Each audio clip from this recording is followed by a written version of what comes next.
कि सोनिया गांधी जी ने भी अपना मंगलसूत्र न्यौछावर कर दिया। और ये भाजपा वाले जो डकैत लोग हैं, ये मंगलसूत्र पर बात। कोरोना में सबसे ज्यादा मंगलसूत्र छीनने का काम किसने किया?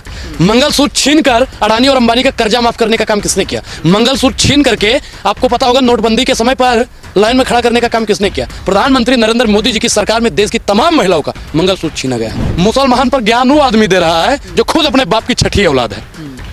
आपको पता होगा कि मोदी जी कितना भाई बहन है, आपको याद होगा योगी जी भी कितना भाई बहन है। ये खुद 5-6 भाई बहन है और ये दूसरे को बता रहे हैं घुसपैठिया। क्या प्रधानमंत्री नरेंद्र मोदी जी के वो भी घुसपैठिया थे? अगर भारत में मुसलमान और पड़ोस में पाकिस्तान नहीं होता तो भाजपा का इस देश में नामो निशान नहीं होता। अब समझदार के लिए सारा काफी है। पुलवामा अटैक जो हुआ उस पर कितनी महिलाओं का मंगलसूत्र छीना गया? प्रधानमंत्री नरेंद्र मोदी जी मंगलसूत्र बचाने नहीं, मंगलसूत्र छीनने के लिए सत्ता में है। भाजपा वाले पूर्ण रूप से डर गए हैं। प्रधानमंत्री नरेंद्र मोदी जी बौखलाए हुए हैं। चुनाव का डर इनको इस प्रकार से कपकपा रहा है, जैसा होता नहीं कि कोई ठंड के मारे कांपता है, तो प्रधानमंत्री नरेंद्र मोदी जी पूर्ण रूप से कांप रहे हैं। चुनाव क्योंकि इनके हाथ से जा रहा है और तमाम देश की महिलाएं जो हैं इस समय भाजपा को भगाना चाहती हैं। वो महंगाई से भी परेशान है, उनका लड़का बेरोजगारी से परेशान है, पति उनका दर दर के धक्के खा रहा है, रोजगार नहीं मिल रहा है, कमाता है तो बचता नहीं है। मणिपुर की तमाम महिलाओं के साथ में क्या हुआ जानती है? कठुआ में क्या हुआ, हाथरस में क्या हुआ? तमाम देश की बहन बेटियां अब जागरूक हो गई।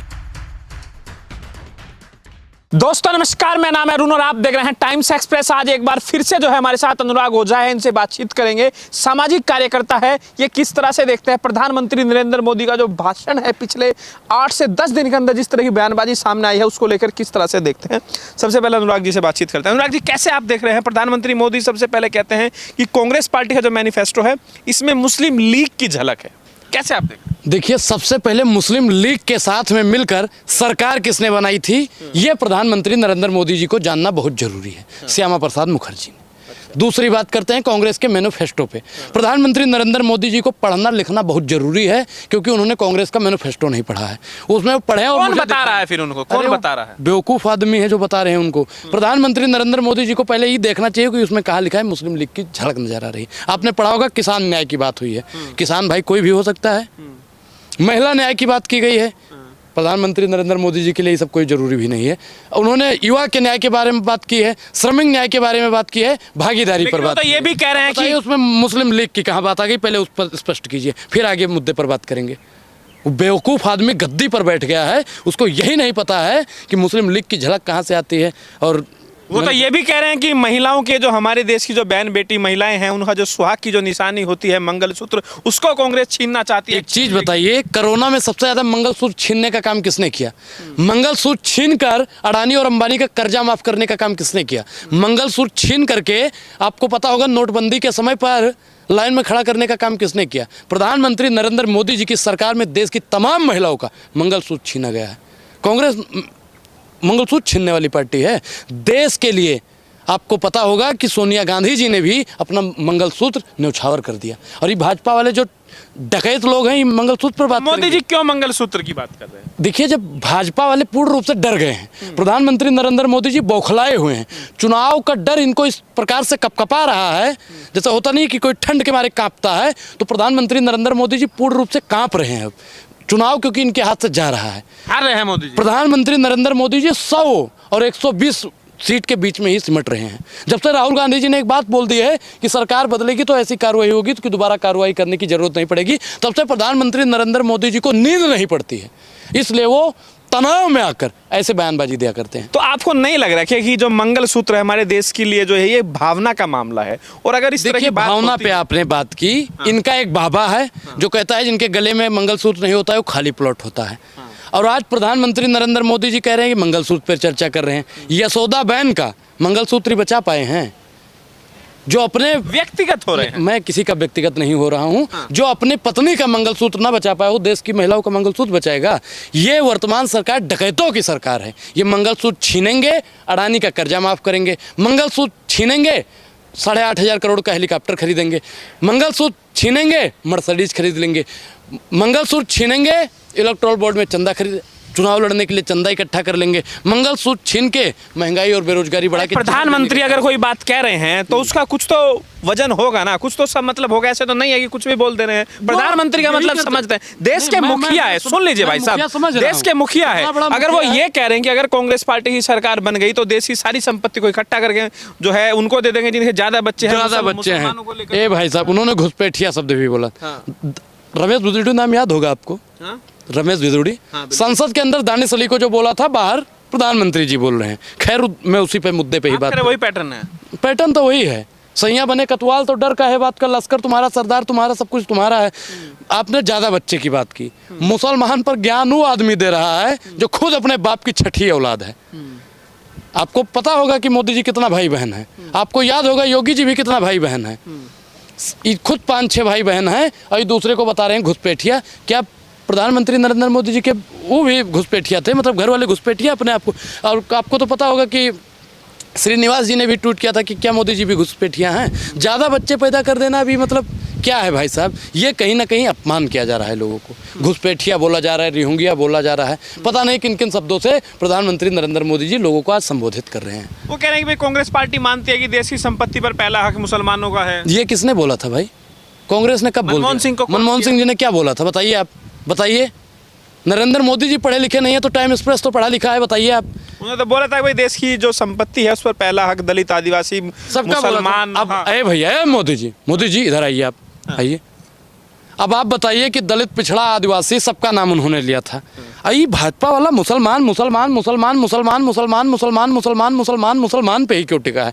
मैं एक चीज़ आपको स्पष्ट कर दूं, अगर भारत में मुसलमान और पड़ोस में पाकिस्तान नहीं होता तो भाजपा का इस देश में नामो निशान नहीं होता। अब समझदार के लिए सारा काफ़ी है। हाथ कंगन को आरसी क्या, पढ़े लिखे को 400 का तो दावा कर रहे हैं, फिर 400 का इनका गुब्बारा फुस हो चुका है, इसीलिए तो प्रधानमंत्री जी बौखलाए हुए। दूसरे चुनाव की वोटिंग हो रही है। मैं क्या, पहले चरण में 102 सीटों पर हुआ, ये हार रहे हैं। दूसरे चरण का 26 तारीख को होगा, उसमें भी प्रधानमंत्री नरेंद्र मोदी जी पूर्ण रूप से हारेंगे। मैं लिख के दावा कर दूं, मैं पीपल के पेड़ के नीचे खड़ा हूं और मैं बता दूं पूरा, क्योंकि ब्रह्म बाबा का वास होता है इसमें। और ब्राह्मण कह रहा है तथास्तु, खत्म, टाटा बाय बाय, खत्म हो गई है। भाजपा 100 सीट से प्लस नहीं ला पाएगी, ये बात नोट कर लीजिएगा आज आप, क्योंकि इसी प्रधानमंत्री जी पूर्ण रूप से घबराए हैं। पहले मैं फिर बता दूं, जबान के आगे खाली मैदान, कुछ भी बोल दे रहे हैं आप। अरे मैं कह रहा हूँ भाजपाइयो, हेलो हेलो हेलो, 400 पार नहीं आएगा भैया।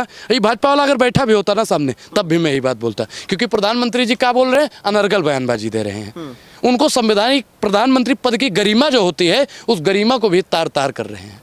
लेकिन क्या आपको नहीं लग रहा प्रधानमंत्री मोदी धुआंधार रैलियां कर रहे हैं, भारी भरकम भीड़ है, लोग आ रहे हैं, कुर्सियां खाली हो रही है महाराज, उसमें आपने नहीं देखा? सब जहां जाते हैं तहां कुर्सियां खाली होती है। प्रधानमंत्री नरेंद्र मोदी जी को सुनने के लिए कोई लोग नहीं आता है। अभी जहाँ पे बयान दे रहे थे कि मंगलसूत्र छीन लेंगे, घुसपैठिया होते हैं, ज़्यादा बच्चा पैदा कर देने से महंगाई बेरोजगारी बढ़ती है, वहाँ आपने देखा होगा सबके गले में भाजपा का पट्टा था। बीजेपी की जो महिला मोर्चा है, जो महिलाएं जो प्रोटेस्ट कर रही है, वो खुद जो है मंगलसूत्र पहनकर सड़कों पर उतर गई है कि हम जो है मंगलसूत्र की रक्षा के लिए। तो मंगलसूत्र बचाना तो भैया देखिए, राम भगवान तो रावण से लड़ गए थे। हम लोग तो मंगलसूत्र बचाने वाले हैं और ये मंगलसूत्र छीनने वाले लोग हैं। सत्ताधारी लोग मंगलसूत्र छीनने वाले लोग हैं। मणिपुर की तमाम महिलाओं का मंगलसूत्र छीन लिया गया। पता है आपको पुलवामा अटैक जो हुआ, उस पर कितनी महिलाओं का मंगलसूत्र छीना गया? प्रधानमंत्री नरेंद्र मोदी जी मंगलसूत्र बचाने नहीं, मंगलसूत्र छीनने के लिए सत्ता में आए। अब आप ये बताइए, मोटी बात आपको समझ में आ गई होगी इस पूरे कैंपेन के अंदर, कि प्रधानमंत्री मोदी जिस तरह की बयानबाजी कर रहे हैं उससे ऐसा लग रहा है कि विपक्ष जो है वो हिंदू विरोधी है, क्योंकि उन्होंने तेजस्वी को लेकर भी कहा और कहीं ना कहीं राहुल गांधी को लेकर भी तंज था, मटन को लेकर, मछली को लेकर, बस की बात। 70 साल देश आजाद हो गए, ये मटन और चिकन पे ही अटके। मैं आपको बता दूं कि नवरात्रि से पहले वो मछली वाला था जो वीडियो था, और जो राहुल गांधी का और लालू का वो जो मटन बनाने वाला था, उस सावन से 2 दिन पहले का था। प्रधानमंत्री नरेंद्र मोदी जी, मैं फिर कहता हूँ कि भाई उनका मानसिक, हिंदुओं की भावना याद हुई है कि नहीं मछली से और मटन से? भाई सबका अभिव्यक्ति का अधिकार है, जो मर्जी जो खाएगा। अब खाने पीने पे भी आप लोग बैन लगाएंगे, और हम भाजपा वालों से पूछ के खाएंगे कि क्या खाना है क्या नहीं खाना है। हम अपने घर से रोटी और कढ़ी खा के आए हैं, अब भाजपा वाला कहेगा ये रोटी और कढ़ी नहीं खाएगा, ये आलू की सब्जी और रोटी खाएगा, तो ऐसा नहीं ना होता है भाई। जाकी रही भावना जैसे, प्रभु मुहूर्त देखी तिन तैसे। तो जिसकी जब भावना रहेगी वो उस प्रकार से खाएगा। इसमें हिंदुओं की कोई भावना नहीं हाथ हो रही है। ये भाजपा वाला सिर्फ हिंदू मुसलमान की राजनीति कर रहा है। ये जो बयान प्रधानमंत्री मोदी का था मटन को लेकर, मछली को लेकर, उसको लेकर आपको क्या कहना है? क्योंकि आप देखते होंगे बिहार के अंदर, बंगाल के अंदर तो बहुत सारे लोग जो है मछली चावल ज़्यादातर लोगों का खाना वही है। तो क्या उन लोगों भाई ये भाजपा वाले हैं, ये खाने पर बैन लगा रहे हैं। आने वाले समय पर ये हमारी सांस पर बैन लगा देंगे, कपड़ा पहनने पर बैन लगा देंगे, बाल कटवाने पर बैन लगा देंगे, माइक लेने पर बैन लगा देंगे, जूता पहनने पर बैन लगा देंगे। भाजपा वाला भैया कुछ भी कर सकता है। ये कहेगा कि चमड़े का जूता पहन लिया इससे भावना आहत हो जाएगी। कहेंगे कि तुमने बाल कलर नहीं करवाया भावना आहत हो जाएगी, सफ़ेद गमछा रख लिया भावना आहत हो जाएगी। मतलब भावना आहत केंद्र जो भाजपा ने खोल रखा है, इसको हम लोग 4 जून के बाद में बंद करने वाले हैं। और 4 जून के बाद में लोक कल्याण मार्ग भी खाली होने वाला है। मोदी जी तो फिर से आ रहे हैं। कहाँ आ रहे हैं? सारे सर्वे बता हाँ, रहे हैं मोदी भाई। जी आ रहे हैं लेकिन सड़क पर। मोदी जी आएंगे लेकिन सड़क पर। मोदी जी 4 जून के बाद में सड़क पर आएंगे, फिर वही जो पुराने तेवर में हुआ करते थे। मैं चाहता हूँ मोदी जी विपक्ष में बैठे और सवाल पूछें। फिर से मेरा एक आखिरी सवाल है और उसी से शुरुआत करेंगे, उसी को लेकर है मेरा। जो मंगलसूत्र को लेकर प्रधानमंत्री मोदी ने बयान दिया, ये इसको लेकर काफ़ी चर्चा हो रही है। आखिर मोदी जी को ऐसा बयान क्यों देना पड़ा, क्या आपको लगता है? ये हार कटर है और तमाम देश की महिलाएं जो हैं इस समय भाजपा को भगाना चाहती हैं। वो महंगाई से भी परेशान है, उनका लड़का बेरोजगारी से परेशान है, पति उनका दर दर के धक्के खा रहा है, रोजगार नहीं मिल रहा है, कमाता है तो बचता नहीं है। मणिपुर की तमाम महिलाओं के साथ में क्या हुआ जानती है, कठुआ में क्या हुआ, हाथरस में क्या हुआ। तमाम देश की बहन बेटियां अब जागरूक हो गई हैं। नारी न्याय पर कोई बात नहीं करने को तैयार है भाजपा वाला, नारी न्याय पे बात कांग्रेस पार्टी कर रही है। तो इसलिए अब महिलाओं ने मूड बना लिया है कि भाजपा हटाओ, देश बचाओ। चुनाव चल रहा है, अनुराग ओझा जो कि मोदी विरोध के सबसे बड़े नाम माना जाता है, आप दिखाई नहीं दे रहे आजकल सड़कों पे, रैली में कहीं प्रचार करते हुए। देखिए, प्रचार हम तो जनता तक, जन जन तक पहुंच रहे हैं, जन जन की मूल समस्याओं पर बात कर रहे हैं। अब हम भाजपा वालों की तरह झूठे में जय श्री राम जय श्री राम जय श्री राम जय श्री राम, वो झूठे हम भाजपा के ब्राह्मण थोड़ी हैं। हम भारत के ब्राह्मण हैं, भारत के हिंदू हैं, भारत के सनातनी हैं और भारत के राम को मानने वाले हैं। ये हम भाजपा वालों को मानने वाले नहीं। मेरा आखिरी सवाल है, जिस तरह से देखा गया पश्चिम उत्तर प्रदेश में पहले चरण का चुनाव हुआ, कल दूसरे चरण का चुनाव होने वाला है, लगातार चर्चा चल रही है राजपूत समाज को लेकर कि वो नाराज है। क्या आपको लग रहा है कि वो नाराजगी खत्म हो गई? अरे इनसे तो महाराज सब लोग नाराज हैं। गुजर नाराज है, जाट नाराज है, राजपूत नाराज है, ब्राह्मण नाराज है, ठाकुर नाराज है, एससी नाराज है, एसटी नाराज है, ओबीसी नाराज, जितनी भी जाति हैं सब जातियों के लोग भाजपा से नाराज हो चुके हैं। क्योंकि जातीय जनगणना भारतीय जनता पार्टी नहीं कराना चाहती है।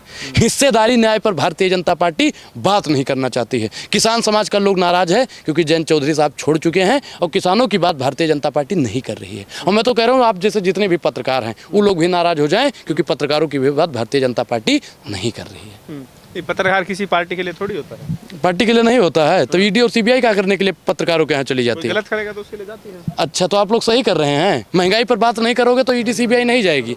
बेरोजगारी और भ्रष्टाचार पर बात नहीं करोगे तो ईडी सीबीआई नहीं जाएगी। जिस दिन आपने महंगाई, बेरोजगारी, शिक्षा, मूलभूत आवश्यकताओं पर बात करना शुरू कर दिया तो आपके घर पे ईडी सीबीआई जाएगी। इस बात का ध्यान रखिएगा। तो लग रहा है राहुल गांधी फिर से विपक्ष में बैठने के लिए तैयार है। राहुल गांधी जी 4 जून के बाद में प्रधानमंत्री पद पर बैठेंगे और संसद के सामने हर एक जुर्म का हिसाब होगा। जो हर जुर्म से टकराए मैं वो आंधी बनाऊंगा। नए अंग्रेज आए हैं, नया गांधी बनाऊंगा। चलिए, शुक्रिया।